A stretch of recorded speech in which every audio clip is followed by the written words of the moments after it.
story that our ABC 7 I team broke 6 years ago now appears to be headed to the silver screen. This is the case of the world's oldest drug courier, Leo Sharp, who was imprisoned at the age of 90 after delivering cocaine for a Mexican cartel.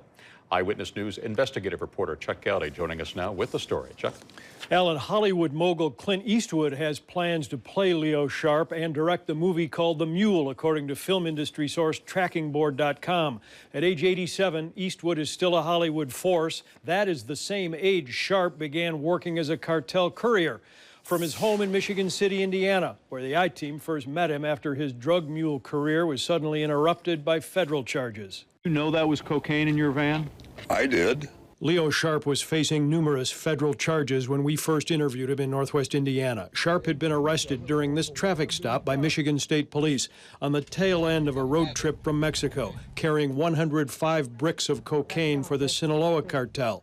Pinched by the cops at age 87 with a ready rationale for why cocaine was no different than the champion daylilies he was known around the world for growing. All of God's plants that cheer people up are created for a purpose, to take depressed people's mind and make them feel like they can feel good. Quips such as that make Sharp obvious fodder for a Hollywood film. And while Clint Eastwood is better known as the lawman Dirty Harry, portraying an elderly and eccentric drug mule is not much of a stretch.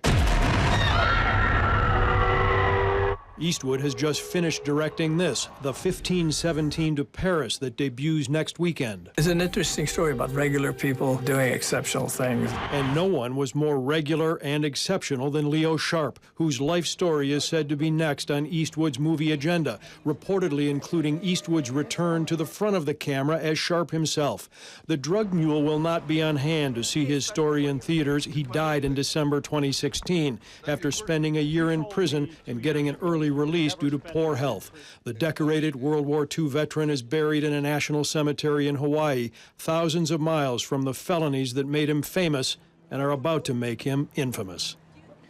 Leo Sharp's attorney in Chicago says he's seen the reports about Eastwood and the drug mule. Eastwood's lawyer and his production company in Southern California have not responded to our messages. Might be worth the price of admission. Quite a story. Started right here. It did. Chuck, thanks.